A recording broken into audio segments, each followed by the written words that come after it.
అందరికీ నమస్కారం. 2024లో ఫిబ్రవరి 16న రథసప్తమి రాబోతుంది. మాఘశుద్ధ సప్తమి సూర్య భగవానుడు పుట్టిన తిథి. సకల జగత్తుకు వెలుగునిచ్చే సూర్యుడు రథాన్ని ఎక్కి తన దిశానిర్దేశాన్ని మార్చుకునే రోజుది. భూమిపై జీవరాశులు సుభిక్షంగా ఉండగలుగుతున్నారంటే అందుకు కారణం సూర్యుడే. ఈ కారణంగానే భానుడిని కనిపించే దేవుడు అని అంటారు. ముఖ్యంగా భక్తులు సూర్య జయంతి రోజు సూర్యుని ఎక్కువగా పూజిస్తారు. ఈ రోజు నుంచే సూర్యుడిని 7 గుర్రాలపై రథంపై దక్షిణాయనం ముగించి పూర్వోత్తర దిశగా ప్రయాణం సాగిస్తారని భక్తులు విశ్వసిస్తారు. మాఘ సప్తమి నుంచి రానున్న 6 మాసాలు ఉత్తరాయణ పుణ్యకాలంగా పరిగణిస్తారు. జీవకోటికి చలి తొలగించి నూతన ఉత్తేజాన్ని నింపే సూర్య భగవానుడికి కృతజ్ఞతలు తెలిపే పండగే రథసప్తమి. రథసప్తమి ముందు రోజు రాత్రి ఉపవాసం ఉండి మరునాడు సూర్యోదయానికి ముందుగానే నిద్రలేచి స్నానం చేయాలి. స్నానం చేసేటప్పుడు మగవారు 7 జిల్లేడు ఆకులు, ఆడవాళ్ళు 7 చిక్కుడు ఆకులు తలపై భుజాలపై ఉంచుకొని స్నానం చేయాలి. అలా స్నానం చేసేటప్పుడు సప్త అశ్వములు గల ఓ సప్తమి, నీవు సకల భూతములకు లోకమునకు జననివి, సూర్యుడికి తల్లివైన నీకు నమస్కారము అని ఒక నమస్కారం చేసుకోవాలి. రథ సప్తమి రోజు ఆలయంలో విశేష పూజలు జరుగుతాయి. రథ సప్తమి అంటే సూర్య భగవానుడి పుట్టినరోజు. సూర్యుడు 7 అశ్వాలతో కూడిన రథాన్ని అధిరోహించి వస్తాడనేది మనకు తెలిసిందే. మన్వంతర ప్రారంభంలో మాఘశుద్ధ సప్తమి నాడు సూర్యుడు తొలిసారి రథాన్ని అధిరోహించి భూమిపై అవతరించాడు. అందుకే రథ సప్తమిని పూజ్యమైన రోజుగా భావిస్తారు. సూర్యుడే లేకపోతే లోకమంతా చీకటిమయంగా ఉంటుంది. సూర్య భగవానుడిని ప్రసన్నం చేసుకోవడానికి ఈ ప్రత్యేకమైన రోజున ఆదిత్య హృదయం చదువుతూ పూజలు చేయాలి. ఈ రథసప్తమి రోజు ఆడవాళ్ళు మర్చిపోకుండా ఈ రంగులో ఉండే చీరను కట్టుకుంటే చాలు, భర్తకు నిండు నూరేళ్ల ఆయుష్ కలుగుతుంది. డబ్బుకు లోటు అనేది రాదు. దీర్ఘ సుమంగళి యోగం సిద్ధిస్తుంది. మీకున్న కష్టాలన్నీ కూడా పోయి లక్ష్మీదేవి అనుగ్రహంతో కుబేరులుగా మారిపోతారు. రథ సప్తమి రోజు ఈ రంగు దుస్తులు ధరిస్తే సూర్య భగవానుడి అనుగ్రహం పరిపూర్ణంగా సిద్ధిస్తుంది. సంవత్సరం అంతా కూడా ఐశ్వర్యానికి లోటు రాకుండా ఉంటుంది. మరి ఇంతకీ రథ సప్తమి రోజు ఏ రంగు దుస్తువులు ధరించాలి అనే విషయాన్ని ఇప్పుడు ఈ వీడియోలో వివరంగా తెలుసుకుందాం. ఫ్రెండ్స్, అంతకన్నా ముందు ఈ వీడియోకి ఒక లైక్ కొట్టి మా ఛానల్ని సబ్స్క్రైబ్ చేసుకొని మాకు సపోర్ట్ చేయండి. ఇంకా మీ సపోర్ట్ మాకు చాలా అవసరం. మాఘ శుద్ధ సప్తమి తిథి రోజు రథ సప్తమిని చేసుకోవడం ఆనవాయితీ. కోనార్కులోని సూర్య దేవాలయంలో, అరసవల్లిలోని సూర్య దేవాలయంలో రథ సప్తమిని పురస్కరించుకొని మహావైభవపూరితంగా ఉత్సవం జరుగుతుంది. కోనార్కులో జరిగే ఈ రథోత్సవాన్ని చూడడానికి దేశ నలుమూలల నుండి భక్తులు తండోపతండాలుగా వచ్చేస్తారు. ప్రతిరోజు సూర్య నమస్కారాలు చేయడం మంచిది. రథసప్తమి నాడు చేస్తే మరీ మంచిది. ఈరోజు ఆవునేతితో దీపం వెలిగించి సూర్య భగవానుడికి నమస్కరించుకుంటూ నది లేదా చెరువుల్లో వదిలితే మంచిది. సూర్యుని ఎర్రటి పూలతో పూజించడం శ్రేయస్కరం. రవితేజుడికి రేగి పళ్ళు ఇష్టం కనుక ఈరోజు రేగి పళ్ళను పరమాన్నాన్ని ఆదిత్యుడికి నైవేద్యంగా సమర్పించాలి. ఇతర మాసంలోని సప్తమి తిథుల కన్నా మాఘమాసంలోని సప్తమి తిథి చాలా విశిష్టమైనది. ఎందుకంటే స్వామివారికి నిజరూప దర్శనం కలిగించే రథసప్తమి రోజే ప్రత్యక్ష దైవంగా సూర్యుని ఆరాధిస్తారు. నిత్య దేవతారాధనలో సూర్యోపాసన, సూర్య ఆరాధన ఎంతో ప్రాచీనమైనది. భగవంతుని కార్యాలయమైన సృష్టి, స్థితి మరియు లయలో స్థితికి ప్రాధాన్యత అయినటువంటి సూర్యుడు ప్రత్యక్షంగా పూజలు అందుకుంటున్నాడు. సూర్యుడు వర్షాన్నిస్తాడు, శరీరానికి కాంతినిస్తాడు, ప్రపంచానికి చూడగల కంటికి వెలుగునిచ్చి అన్నిటినీ చూసే శక్తిని ఇస్తాడు. ఎండ ద్వారా తడిని పొడగొట్టి క్రిమి కీటకాల ద్వారా రక్షిస్తాడు. సూర్యుడు ఆరోగ్య ప్రదాత. ఆర్జమిస్తే చాలు అష్టైశ్వర్యాలను ప్రసాదిస్తాడు. ఉత్తరాయణ పుణ్యకాలంలో సూర్యుని గమనం దక్షిణ దిశగా నుండి ఇతర దిశకు మారే పర్వదినమే రథసప్తమి. రథసప్తమి నాటి బ్రహ్మ ముహూర్తంలో ప్రముఖ నక్షత్రాలన్నీ రథాకారంలో అమరి ఉండి సూర్య రథాన్ని తలపిస్తాయని ప్రతీది. ఈ రోజు నుండి సూర్యుడికి భూమి దగ్గర అవ్వటం ప్రారంభమవుతుంది. భానుడి శక్తి భూమికి పుష్కలంగా లభించడం మొదలవుతుంది. సూర్య ఆరాధన వల్ల విజ్ఞానము, సద్గుణం, వర్చస్సు, మనోబలం, ఆయుష్, దానం, సత్సంతానం, శారీరక బలం కలగటమే కాక సర్వ పాపాలను తొలగిపోతాయి. వాత, పిత్త, క్షయ, కుష్టి వంటి వ్యాధులకు సైతం విముక్తి లభిస్తుందని వేదోక్తి. ఇక ఎంతో పవిత్రమైన రథసప్తమి రోజు ఆడవాళ్ళు ఎరుపు లేదా ఆరెంజ్ లేదా పింక్ కలర్లో ఉండే చీరను కట్టుకుంటే చాలా మంచిది. ఈరోజు ఆడవాళ్ళు ఈ రంగులో ఉండే చీరను కట్టుకుంటే భర్తకు నిండు నూరేళ్ల ఆయుష్ కలుగుతుంది, దీర్ఘ సుమంగళి యోగం కలుగుతుంది, ధనానికి లోటు రాదు, లక్ష్మీదేవి అనుగ్రహం మరియు సూర్య భగవానుడి అనుగ్రహం కూడా లభిస్తుంది. సంవత్సరం అంతా దేనికి లోటు రాకుండా ఉంటుంది. చీర అనే కాదు, డ్రెస్సులు వేసుకునేవారు కూడా ఈ రథసప్తమి రోజు ఈ రంగులో ఉండే బట్టలు వేసుకుంటే మంచిది. ఆడవారనే కాదు, మగవారు, పిల్లలు, పెద్దలు అందరూ కూడా ఈ రథసప్తమి రోజు రెడ్ లేదా ఆరెంజ్ లేదా పింక్ కలర్లో ఉండే దుస్తులు ధరిస్తే చాలా మంచి జరుగుతుంది. సంవత్సరం అంతా కూడా కలిసి వస్తుంది. ఇంకొక ముఖ్య విషయం ఏంటంటే ఈ రోజులో ఎట్టి పరిస్థితుల్లోనూ కూడా బ్లాక్ కలర్లో ఉండే దుస్తులు మాత్రమే ధరించవద్దు. దానివల్ల సంవత్సరం అంతా కష్టాలు ఎదురవుతాయి. కాబట్టి అందరు కూడా రథసప్తమి రోజు గుర్తుపెట్టుకొని ఈ రంగులో ఉండే దుస్తులను ధరించడం వల్ల సంవత్సరం అంతా సూర్య అనుగ్రహంతో ఆరోగ్యంగా ఆనందంగా జీవించండి. సూర్యుడు ఉదయించడానికి 48 నిమిషాల ముందు సూర్యుని మందేహుడనే రాక్షసుడు ప్రయాణించకుండా అడ్డుకుంటారు. ఆ సమయంలో ఎవరు సూర్యుని బలం పెరగడానికి ఆదిత్య హృదయ సంధ్యావందనం లేక సూర్య ఆరాధన చేయడం ఇవేమి చేయలేని వారు 4 దోషిళ్లతోనే నీళ్లు వదిలి ఆజ్యం ఇచ్చి నమస్కారం చేసుకుంటారు. వారికి సూర్యుని అనుగ్రహం విశేషంగా లభిస్తుంది. ఎందుకంటే సూర్యుడికి నమస్కార ప్రియుడు. పూజలేమీ అవసరం లేదు. భక్తి శ్రద్ధలతో ఆయనకు నమస్కరిస్తే చాలు, ఆయన అనుగ్రహాన్ని పొడిపిస్తాడు. కనుక రథసప్తమి రోజు అందరూ కూడా ఈ నియమాలు పాటించి సూర్య భగవానుడి అనుగ్రహం పొంది ఆయురారోగ్యాలతో జీవించండి. రథసప్తమికి చిక్కుడుకాయలతో రథం తయారు చేస్తారు. 7 చిక్కుడుకాయలతో చీపురు పుల్లలతో రథం చేస్తారు. ఈ రథం మీద సూర్యుడిని పిలుస్తూ ఉంటారు. చిక్కుడు ఆకుల్లోనే ప్రసాదం పెట్టి నివేదన చేస్తారు. చిక్కుడు ఆకుల్లోనే ప్రసాదం తింటారు. పూర్వం రోజుల్లో అయితే చిక్కుడు పాదు కిందే సూర్య కిరణాలు పడే చోట పొయ్యి పెట్టుకొని ప్రసాదం చేసేవారు. ఈ అవకాశం ఉంటే చేసుకోవచ్చు, లేదంటే సూర్యకిరణాలు పడే చోటు చేసుకున్నా మంచిదే. ఏది కుదరకపోతే ఇంట్లో స్టవ్ మీద చేసుకున్నా సరిపోతుంది. వండే ఆహారానికి ఎండ తగిలితే వచ్చే ఆరోగ్యం వేరు. దీనిని ఓపెన్ కుకింగ్ అంటారు. పూర్వం ఓపెన్ కుకింగ్ ప్రచారంలో ఉండేది. కాబట్టి రథసప్తమి రోజు కుదిరితే ఎండపడే చోట పాయసాన్నం తయారు చేసుకోండి. అప్పుడు ఆ పాయసం మరింత అమృతతుల్యంగా అవుతుంది. ముందు పాలు పొంగించి పొంగుతున్న పాలలో బియ్యాన్ని వేయాలి. కడిగిన బియ్యం పక్కన పెట్టుకొని ఆ బియ్యాన్ని 3 సార్లు వేసేవాళ్ళు కొంతమంది, బియ్యాన్ని కడగకుండా నెయ్యి రాసి వేసేవాళ్ళు ఇంకొంతమంది.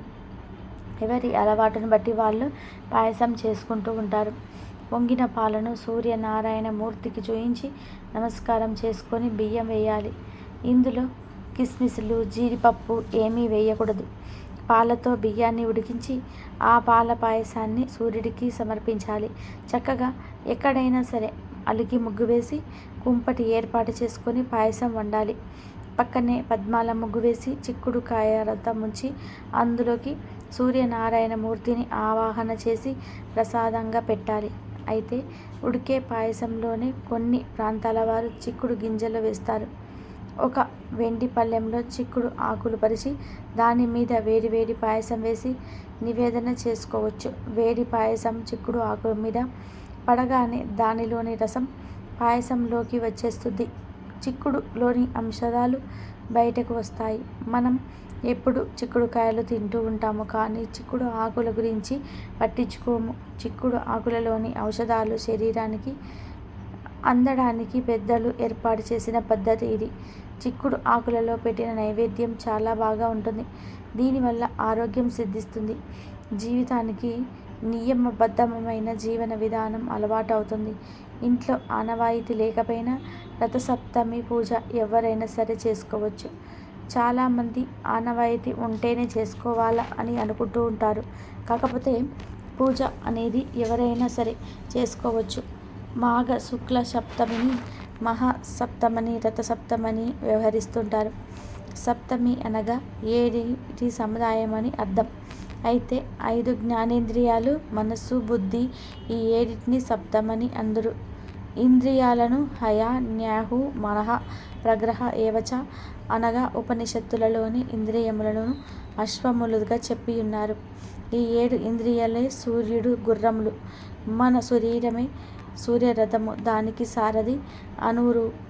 ఇతనే అతః కరణము లేదా బుద్ధి. ఇలా సూర్య భగవానుడి స్వరూపంలో మన శరీరం, మన ఇంద్రియాలు, మనస్సు, బుద్ధి, అంతఃకరణము ఉన్నవని తెలుసుకొని వారి పరమాత్మకు అర్పించాలి. అనగా పరమాత్మ ప్రపంచాన్ని అందించినది, ప్రపంచం ద్వారా తరుడు ఆరాధించబడి సూచించడానికే ఈ ప్రపంచంలోని విషయంలోని సృష్టి. తన మీద భక్తి, ప్రపంచం మీద విరక్తిని పెంచుటకే, భగవంతుని అర్చించడానికే ఉపయోగించే సంసారం సారం కాని శరీరాన్ని అనుభవించడానికి ఉపయోగించే సంసారమని మనం చెప్పేవాడు సూర్య భగవానుడు. సప్త అశ్వములు కలవాడు. అందులో మాఘ శుక్ల సప్తమి మహాసప్తమి కావున ఆయనను ఆనాడే ఆరాధిస్తాము. ఇక ఎంతో శక్తివంతమైన పవిత్రమైన రథసప్తమి రోజు రావి ఆకులను గుమ్మాలకు తోరణాలుగా కట్టుకోవాలి. ఈరోజు రావి చెట్టు దగ్గరికి వెళ్ళి 11 లేదా 21 రావి ఆకులను తెచ్చుకొని ఆ ఆకులతో తోరణం చేసి కట్టుకుంటే ఇంట్లో ఉన్నవారికి సకల శుభాలు కలిగేలాగా ఆ సూర్య భగవానుడు దీవిస్తాడు. పూర్వం ఈరోజు అందరూ రావి ఆకులతో తోరణం కట్టుకునేవారు. ఇలా కట్టుకోవడం వల్ల సకల ఐశ్వర్యాలు సిద్ధిస్తాయి. ముందు రథసప్తమి రోజు రావి చెట్టు దగ్గరికి వెళ్ళి కొన్ని నీళ్లను రావి చెట్టుకు సమర్పించి తర్వాత చెట్టుకు నమస్కారం చేసుకొని 11 లేదా 21 ఆకులను ఇంటికి తెచ్చుకోవాలి. తర్వాత ఒక పసుపు దారంతో ఈ ఆకులను తోరణాలుగా చేసి మెయిన్ డోర్ గుమ్మానికి కట్టుకోవాలి. ఇలా రథసప్తమి రోజు గుమ్మానికి రావి ఆకులను కడితే సాక్షాత్తు ఆ సూర్యనారాయణమూర్తి మీ ఇంటికి రక్షణ కలిగిస్తాడని పెద్దలు చెప్తున్నారు. ఇలా కట్టడం వల్ల మీ ఇంట్లో ఉండే నెగిటివ్ ఎనర్జీ మొత్తం కూడా పోతుంది, పాజిటివ్ ఎనర్జీ వస్తుంది. ఇంట్లోని బాధలు, ఆర్థిక సమస్యలు, దుఃఖం, కష్ట, వాస్తు దోషాలు, అనారోగ్య సమస్యలు కూడా పోతాయి. అంతటి శక్తి ఈ రావి ఆకులకు ఉంటుంది. ఈరోజు ఇలా చేస్తే మీ ఇల్లు సిరి సంపదలతో తులతూగుతుంది. ఎందుకంటే రావి చెట్టు ఆకులను ప్రాణవాయువు అధికంగా విడుదల అవుతుంది. ఈ ఆకులు విషగాలులను, కాలుష్యపూరితమైన గాలులను సిద్ధి చేసి స్వచ్ఛమైన గాలిని మనకు అందిస్తాయి. రథసప్తమి రోజు రావి ఆకుల గుమ్మానికి కట్టుకోవడం వల్ల సూర్యనారాయణమూర్తి ఎంతో సంతోషించి సిరి సంపదలను, సుఖ సంతోషాలను కలిగిస్తాడు. కాబట్టి అందరూ కూడా రథసప్తమి రోజు ఈ రావి ఆకులను గుమ్మానికి కట్టి శుభ ఫలితాలను పొంది సంతోషంగా జీవించండి. హిందువులు మాఘశుద్ధ సప్తమి రోజు రథసప్తమి పండుగ జరుపుకుంటుంటారు. సూర్య భగవానుడు కశ్య మహాముని కుమారుడు, తేజోవంతుడు, దేవతామూర్తి, లోక సాక్షి అయిన ఆ సూర్య భగవానుని అర్చించి ఆయన కరుణాకటాక్షాలను పొందే సుదినమే మాఘశుద్ధ సప్తమి. అదే ఆయన జన్మతిథి రథసప్తమి. రథసప్తమి నాడు సూర్యోదయానికి పూర్వమే స్నానాధికారాలు చేసి సూర్యోదయానంతరం దానాలు చేయాలి. ఈరోజు సూర్య భగవానుడి ఎదుట ముగ్గు వేసి ఆవు పిడికలపై ఆవు పాలతో పొంగలి చేసి చిక్కుడు ఆకులపై ఆ పొంగలిని ఉంచి ఆయనకు నివేదన ఇవ్వాలి. ఇతర మాసంలోని సప్తమి తిథుల కన్నా మాఘమాసమందలి సప్తమి తిథి చాలా బాగా విశిష్టమైనది. సూర్యుని గమనం 7 గుర్రములు పూల్చిన బంగారు రథం మీద సాగుతుందని వేదము తెలుపుతుంది. విశ్వం ఒక వృత్తంలాగా భావిస్తే దానికి 360 డిగ్రీలు ఉంటాయని గణిత శాస్త్రం చెప్తుంది. సూర్యుడు రోజుకు 1 డిగ్రీ చొప్పున సంచరిస్తూ 365 రోజులలో ఈ వృత్తాన్ని పూర్తి చేస్తారు. అందుకే జ్యోతిష శాస్త్రం ఈ సృష్టి చక్రాన్ని 12 రాశులుగా విభజించి ఒక్కొక్క రాశిలో 30 డిగ్రీలుగా విభజించారు. సూర్యుడు ఒక్కొక్క రాశిలో సంచరించేటప్పుడు కాలాన్ని ఒక మాసంగా పరిగణించారు. మనకు కనిపించే సూర్యుడు ఒక విశ్వంలో ఇంకా 11 మంది సూర్యులు ఉన్నట్టుగా పరిశోధకులు గుర్తించారు. కానీ మన భారతీయులు వేదకాలంలోనే ఈ 12 అతిథులను కనుగొన్నారు. వారే మిత్ర, రవి, సూర్య, భగ, పూష, హిరణ్యగర్భ, మరీచి, ఆదిత్య, సౌర్య, అర్క, భాస్కరులు. వీరే 12 ఆదిదేవతలు. వీటి కారణంగానే 12 రాశులు ఏర్పడ్డాయి. సూర్యుడు ఒక్కొక్క మాసంలో ఒక్కొక్క రాశిగా సంచరిస్తారు. మాఘమాసంలో అర్కనామంతో సంచరిస్తారు. మాఘ అంటే పాపం లేనిది అని అర్థం.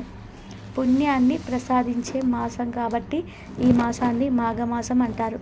నిజానికి ఉత్తరాయణం మకర సంక్రాంతితో ఆరంభమైన రథసప్తమి నుంచే ఉత్తరాయణ పూర్తిగా గోచరిస్తుంది. దక్షిణాయనం నుంచి విముక్తుడైన భాస్కరుడు ఈ రోజు నుండే ఉత్తర దిక్కుగా ప్రకాశిస్తాడు. కాబట్టి రథసప్తమిని సూర్యగ్రహణ తుల్యంగా భావించి పితృదేవ ఋషి తర్పణాలను ఇవ్వాలని నియమాన్ని. సూర్య కుటుంబకు అన్ని ప్రాణులకు సూర్యుడే ఆత్మ కాబట్టి సూర్యోపాసన చేస్తే రుణ రోగ శత్రు బాధలు నశిస్తాయి. మంత్ర పుష్పాలలో ఒకటైన యోప పుష్పం లేదా పుష్పవాన్ ప్రజావాన్ పశువాన్ భగవతి అనే వాక్యాలు దీనికి సంబంధించినవే. సూర్య ఆరాధన చేసేవారు పుష్పవంతుడు, సంతానవంతుడు, పశు సంపద, సమృద్ధి వంటివి అవుతాడు. సూర్యకాంతిలోని కిరణాల ప్రభావం వల్లనే శరీరానికి సహజ సిద్ధంగా విటమిన్ డి లభిస్తుంది. సూర్యకిరణాలు శరీరంపై తప్పక ప్రసవించాలి. అందుకే వేదిక, వాన్మయం, సంధ్యావందనం, సూర్య నమస్కారాలు, ఆచప్రదానములు ప్రక్రియలను ప్రవేశించబెట్టింది. ముఖ్యంగా సూర్య భగవానుడు బుద్ధిప్రదుడు, సకల విద్యాప్రదుడు కావున రథసప్తమి నాడు విద్యార్థులు శ్రద్ధాభక్తులతో సూర్య భగవానుని ఆరాధిస్తే ఉత్తమ విద్య బుద్ధులు పొందుతారు. విద్యార్థులకు ఇది మహాపర్వదినం కావున విద్యార్థులందరూ కూడా విద్యాదేవత అయిన సూర్య భగవానుని ఆరాధించి విద్య మరి మంచి బుద్ధులు, సహజ సంక్షేమం, దేహ సంక్షేమం, లోక సంక్షేమం కలిగించేందుకు తమ వంతు పాత్రను పోషించాలి. ఇదండి ఈరోజు వీడియో. నా వీడియో కనుక మీకు నచ్చినట్లయితే ప్లీజ్ లైక్ చేయండి, షేర్ చేయండి, సబ్స్క్రైబ్ చేయండి. మరొక మంచి వీడియోతో మళ్ళీ కలుద్దాం. ఇంతవరకు చూసినందుకు ధన్యవాదాలు.